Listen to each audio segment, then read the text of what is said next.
సంతోషి, మీరంతలా దిగులు పడకండి. కాకా పూర్తిగా కోలుకుంటారు.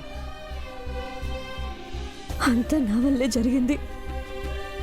నేను అక్కడి నుంచి పారిపోకపోతే కాకా నన్ను వెతుక్కుంటూ అక్కడికి వచ్చేవారు కాదు. అలానే నన్ను కాపాడడానికి వచ్చిన కాకాకి కార్ యాక్సిడెంట్ అయి ఉండేది కాదు. సంతోషి, మీకేమైనా పిచ్చా? ఇందులో మీ తప్పేం లేదు అసలు. చూసారుగా, తప్పంతా ఆ కార్ డ్రైవర్ది. వాడు యాక్సిడెంట్ చేసి పారిపోయాడు.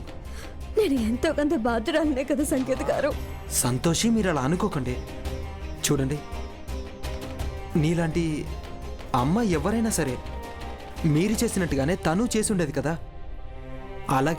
అలాగే చూడండి, నిజం చెప్పాలంటే ఈ సమస్యలన్నింటికీ కారణం ఆ ధైర్యానే. అతను మీతో అలా ప్రవర్తించకపోతే ఇదంతా అసలు జరిగేదే కాదు. అందుకే మిమ్మల్ని మీరు నిందించుకోవడం మానేయండి. కొంచెం ప్రశాంతంగా ఉండండి. ఇప్పుడు ప్రార్థన చేయండి. కాకా త్వరగా కోలుకుంటాడు.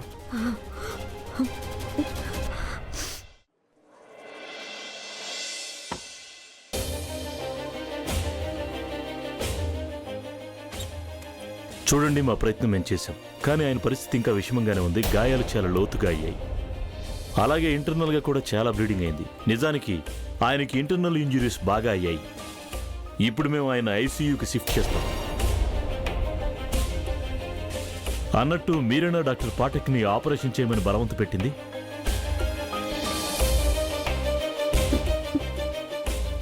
అవునండి, డాక్టర్ గారు నాకు మరో దారి లేకుండా పోయింది. క్షమించండి. మంచి పని చేశారమ్మా. ఆయనకు గాని సరైన సమయానికి ఆపరేషన్ జరిగి ఉండకపోతే ఆయన కోమలోకి వెళ్ళిపోయేవాడు. నువ్వు క్షమాపణ అడగాల్సిన తప్పేమీ చేయలేదమ్మా.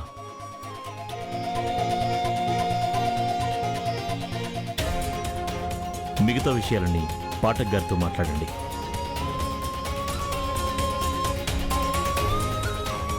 చూడండి, ఆయన ఐసీయూకి షిఫ్ట్ చేసే ముందర మీరు హాస్పిటల్కి కొంత డబ్బు కట్టాల్సి ఉంటుంది. డాక్టర్, మీరు అస్సలు వరి అవ్వకండి. నేను డబ్బు మొత్తం కడతాను. మీరు కాకాని ఐసీయూకి షిఫ్ట్ చేయండి. సారీ, ఇంతకుమించి నేను మీకేం హెల్ప్ చేయలేను. నేను ముందే హాస్పిటల్ రూల్స్ని ఉల్లంఘించి డబ్బు కట్టకముందే ఆపరేషన్ చేసేసాను. కానీ ఈసారి నేను హాస్పిటల్ రూల్స్ని బ్రేక్ చేయలేను. డాక్టర్ గారు,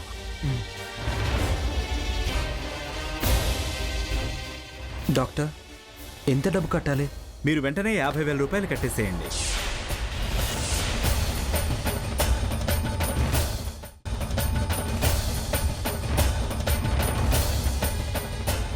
$50,000? ఇంత డబ్బు ఎక్కడి నుంచి తీసుకొస్తారు సంకేత్ గారు? మనం ఇప్పుడు ప్రతాప్ సార్కి ఫోన్ చేయాలి. మీరు ఎన్ని ప్రయత్నాలు చేసినా సరే ఆ సమయానికి మీరు డబ్బు సమకూర్చుకోలేరు. బాధ కలుగుతోందా? తమరు నా బాధని చూసి ఆనందిస్తున్నారా దేవర్షి? ఆనందించేది తమరే కదా దేవి పౌలమి. సంతోషి వంటి మనుషులను అందుకే బాధిస్తుంటారు. నారాయణ నారాయణ.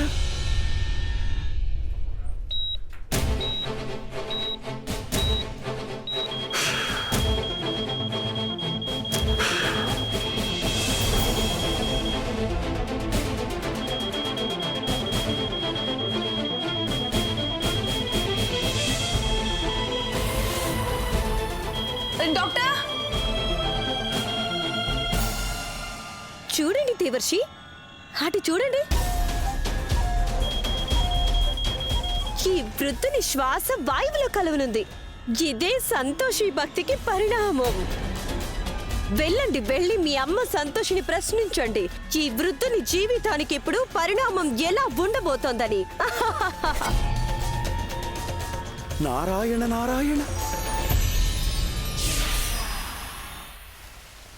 నారాయణ నారాయణ. ప్రణామాలు మాత, ప్రణామాలు గోమాత. మాత, ఆ బాలిక సంతోషి ప్రార్థనకి అంతం ఎలా ఉండనుంది? మాత, ఆ వృద్ధుని యొక్క శ్వాస అయితే ఆగిపోయింది మాత. దేవర్షి, మేము యమదేవుని కార్యాలలో ఎన్నడూ విఘ్నాలు కలిగించజాలము. అది మా చేతుల్లో లేదు దేవర్షి. కానీ మరో వాస్తవం కూడా ఉంది. భక్తి చేత విధిరాతను మార్చుకోవచ్చు.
నిష్టగా ఏ అమ్మాయిని చూడలేదు.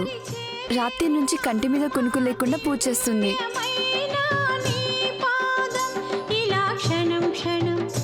సంతోషి మాత, ఈవిడ మొర ఆలకించు.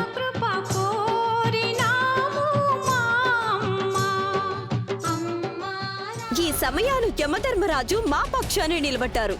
ఈ మారు నీ ఓటమి తథ్యం సంతోషి.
క్షమించండి యమదేవా, నేను మీ కార్యానికి విఘ్నం కలిగిస్తున్నాను. ఎందుచేతంటే నా భక్తురాలు నిరాశపడటం నేను చూడలేను. ఒకవేళ మీరు నేను అనుచిత కార్యం చేస్తున్నానని భావిస్తే మీరు నన్ను అడ్డుకోవచ్చు. అన్యథా తమరే సర్వాతీతులు.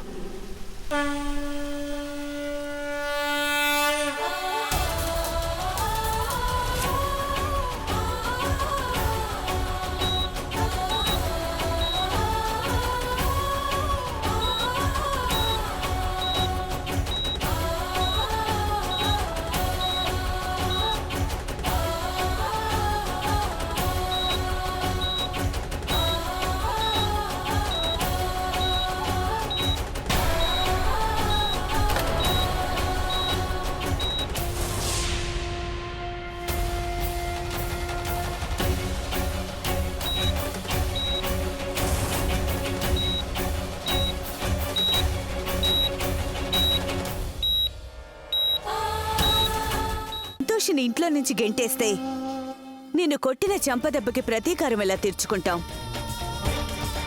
అప్పుడు ఇంట్లో ఓ నౌకరు కూడా తగ్గిపోతారు. దానికి బదులు మనం దాని చేత ఇంట్లో పని చేయించుకుంటూ దాన్ని ఎంతో టార్చర్ చేసి దాని పొగరంతా అణిచివేయాలి.